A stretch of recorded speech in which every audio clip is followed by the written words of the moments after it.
Welcome to Life, Language, and Lyrics with me, Lena, where you can listen to conversations that I have with some of the most interesting people I know. Thank you for stopping through. Now let's get into this episode. Hello, and welcome to another episode of Life, Language, and Lyrics with Lena.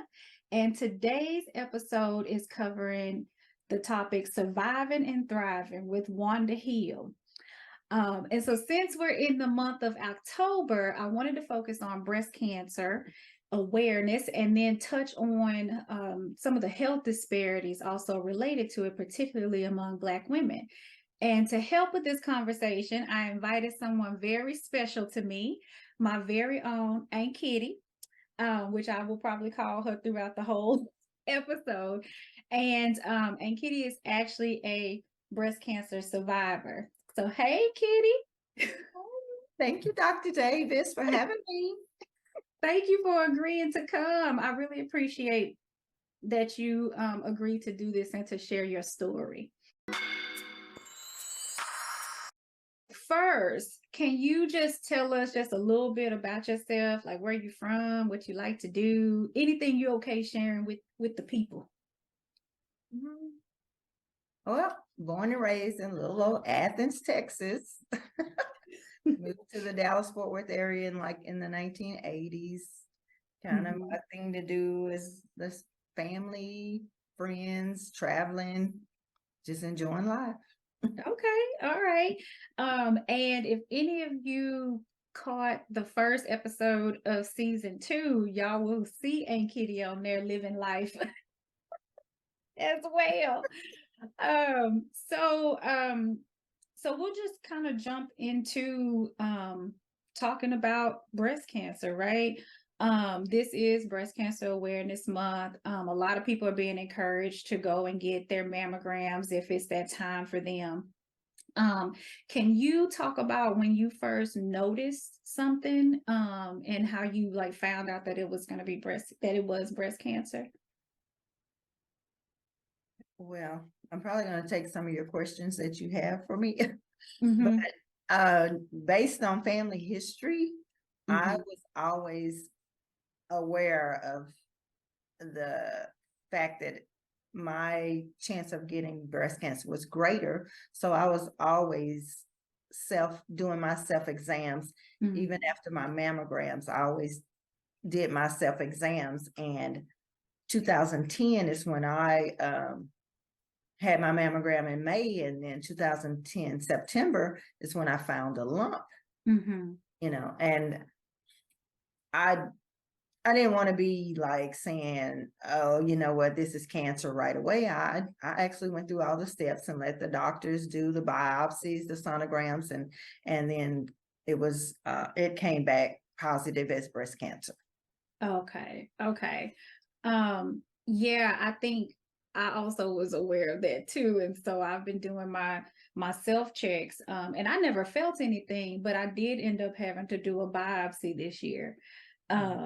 But it turned out to be benign, which for those listening, benign means that it's not cancerous. Yes. Because you never know, a lump could be fibroids or whatever, but for me, with my family history, I always had in my mindset after I had a great aunt, which I was in my 20s. I didn't really think about it at that time. Yeah. Because I was in my 20s and I'm like not thinking about breast cancer, but then my mom, then my 2 aunts, and so then I was like, this is serious. So then I changed my whole little outlook on it and said, maybe, my if I would get it, it's not as great as when will I get it. My when will I get it is probably has become greater than my if I would get it. So yeah, so that's why when I found the lump, I wasn't really surprised. I wasn't really fearing it because I had already saw my family deal with it. Okay. So I did pull up some stats about breast cancer for Black women. And so what I found, and I didn't cite I didn't put the site for the website that I got the information from, but basically it was saying that like a woman in the US in general, their lifetime risk for breast cancer is 1 in 8.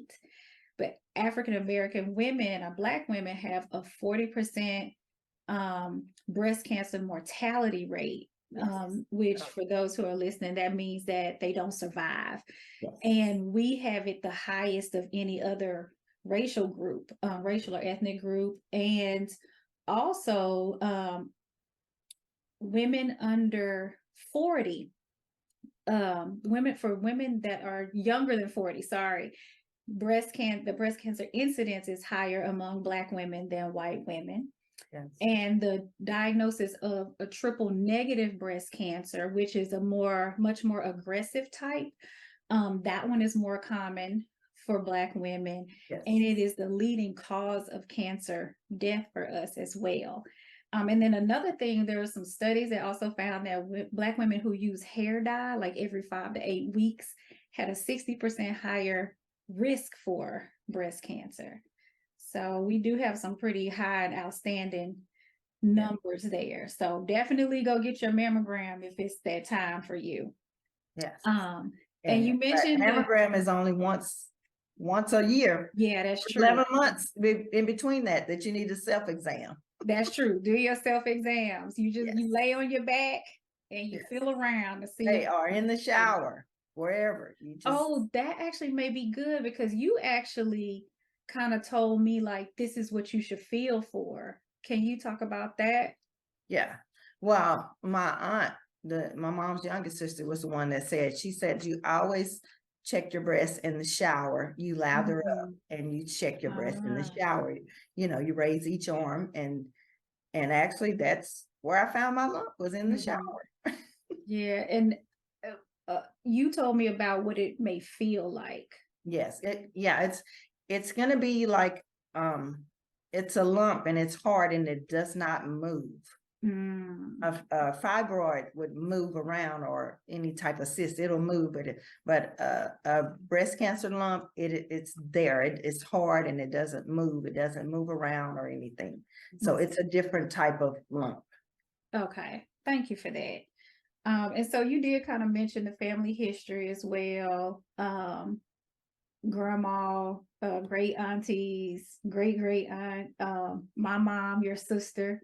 Also. So whenever I do go for checks, they take it very, very serious when I tell them the family history.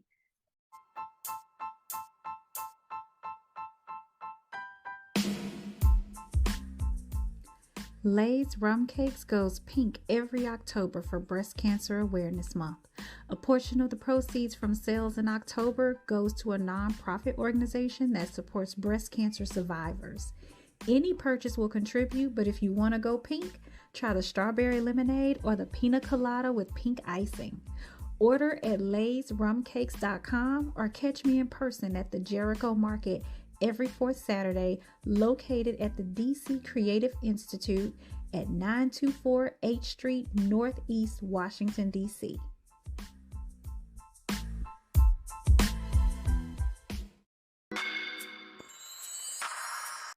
Right. So now I want to kind of get into a little more of the processes for you. So what was the process of being diagnosed like? Like you kind of mentioned something about letting the doctors kind of do their thing. What did that process look like? So for me, since I found my lump early and I was a stage 1, my process was not as extreme as some people that have to do a lot of radiation or a lot of chemo. For me, I was a stage 1. The lump was like a size of a quarter. So I only did 1 week of radiation. I did 4 rounds of chemo, which most people do 6 to 8 rounds, which is very hard on the body. But I only had to do the 4 because of the early detection. And so, and for me, I think I had already had this different mindset. So I did my chemo. The only time I missed work, it was the day I did the chemo. Okay. I did radiation. I did radiation for 1 week straight, 8 o'clock every morning, and I went to work. I did my 4 rounds of chemo, and every time I did chemo, I only took the day out for chemo. The next day I was back at work. So that's Okay. why I was like, I don't know if I'm a poster child for breast cancer because I was like preparing myself. Mm-hmm. That's good though. I think that that's still good information because the rates are so high, there are people that probably maybe they'll take on that attitude of preparing themselves, which can probably help them through that process. Yes. So after the diagnosis, did you have any significant shifts in the way you viewed your life? Um, I noticed that I probably started more talking to God in my own personal time. Mm-hmm. That I noticed that was different for me. That I more so not just talking to him, just thanking him for my life every day, just Yeah. for the little things, because like I said, all my family that's had breast cancer is not here anymore. Mm-hmm. So Yeah, that's true. That's true. my thing is more of just talking with him and thanking him. Okay, moments of gratitude. Yes, yes. So how long have you been in remission now? I am in my 13th year. Oh wow. Okay. I knew it was somewhere around there because I knew we had already celebrated the Yes. 10th year. And 13 years, and Marva Jo, she was out of all of the ones that's passed away, she lived 13 years. Ah, My goal now is to beat the 13. yes. My fight now is for the family, for all the females in my family, let them know this is not a death sentence. I'm gonna beat 13. I'm gonna live. Yes, and we Yes. claiming that. Yes, I'm gonna live, and everybody, and if we pray we don't get it anymore in our family, but if we do, you can beat it too. We can live. Yes. That's my fight. That's my goal, to live every day. Yes, I love that. And that early detection is also very helpful Yes, in yes, that too. yes. Okay. So, do you still have to go for follow-ups or how often? And if you do, how often? No, I only go to my regular doctor once a year. Oh, okay. I went to an oncologist for like 5 years. Okay. And then, but after that, I just go to my regular doctor. Okay, I do my nice. regular mammogram once a year. That's very good. Okay. And I don't know, you might have already answered this. You can tell me if it's the same response, but what is something that you learned about yourself after going through this process? What did I learn about myself? I learned that I just need to be strong. And I wrote something down. What else I learned about myself?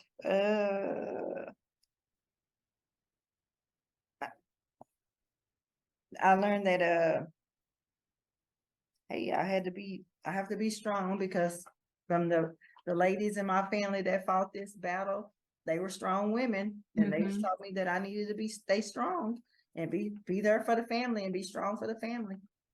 Yeah, and I'll say that you've done that. Okay, now let me ask you this. Where do you think your fighting spirit came from? Because now we already know you were a fighter prior to. Once again, it came from the ladies that's gone before me, because I watched them fight to the end. And so they gave me the courage to keep on pushing and to keep on trying to live. And my fight is for all of my family that may face breast cancer, but I pray that they never do. But my fight is to show them that, hey, I'm strong, and you can make it, and you can live. You can still have a good life. Yes. What words of advice or encouragement would you give to someone who might be going through that process and treatment right now? Oh, I just tell them, you know what? You just need to stay strong for yourself. Talk to God. Talk to God is the key. and celebrate every moment. Celebrate every moment, every day that you survive, celebrate it. Yes, and just take it one day at a time. I love it. Love it. Okay, so we just came to my last section, which is my favorite. And I'm so interested to see what you're going to say, because I know music is a big part of us, for us at family functions. So I want to know first, what is a song or lyric that best represents you when you in party mode? And y'all, and Kitty likes to party. Well, for me, Marvin Gaye, Got to Give It Up. Anything Maze. Yeah, I like that. Yes, Okay. yes. Okay, what about when you're chilling with a glass of wine? Jazz, smooth jazz.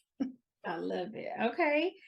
What is a song that you think represents you as a grandmother? Actually, I went with a gospel song. Word, because I said he thought I was worth saving. Oh, I love that. My grandbabies. I love that, Aunt Kitty. Yes. Okay, and what song or even lyrics best represent you as a survivor? Living my life like it's golden. Hey, Jill Scott. that's really good. You know what? I really thought that you were gonna say never would have made it. Oh no, yeah. That was probably under the second, but the second one. but the Yeah. Jill Scott, Living My Life Like It's Golden. That's number one. Okay. Well, that was all the questions that I had for you.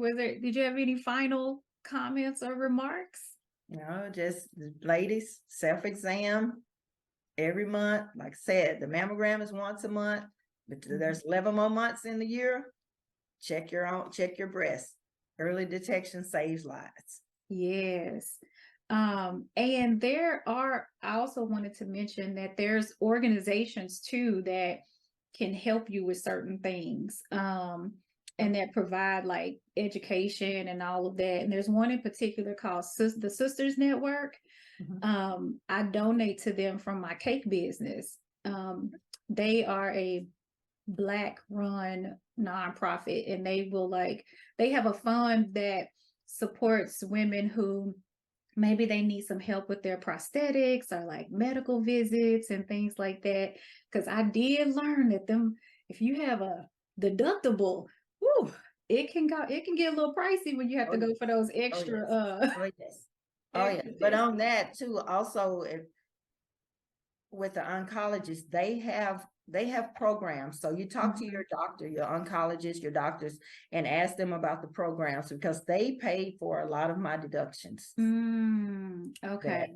I wasn't even aware of, but I only mentioned that, about the deduction. And when I mentioned it, then she was like, "Oh, we have programs for that." So there are programs. So I always ask about the programs. Oh, that's good to know. Yes. That's good to know. Okay. Yeah. There's a local one here, Making Chemo Bearable. She's always invited me to stuff. She, her name is Regina. I can't think of her last name, but it's called Making Chemo Bearable. She has a nonprofit too that she does a lot in the Fort Worth area. Oh, okay, that's good to know. I'll try to look them up and see if I can put their info in the show notes. She's always inviting me to things. Nice. Okay. Well, Aunt Kitty, thank you so much for agreeing to come and share your story and to share, the knowledge and the wisdom that you've gained. And, we are so glad that you were a fighter. And I'm just glad that you were able to be here. Thank you. Thank you, Dr. Davis, for having me. It was such an honor to have my aunt on this episode to share her story. I hope that you learned something about breast cancer, the disparities that exist among Black women, and most of all, how strength can get you through if you're diagnosed. And remember to go get those mammograms and do your self-checks. Catch you on the next one.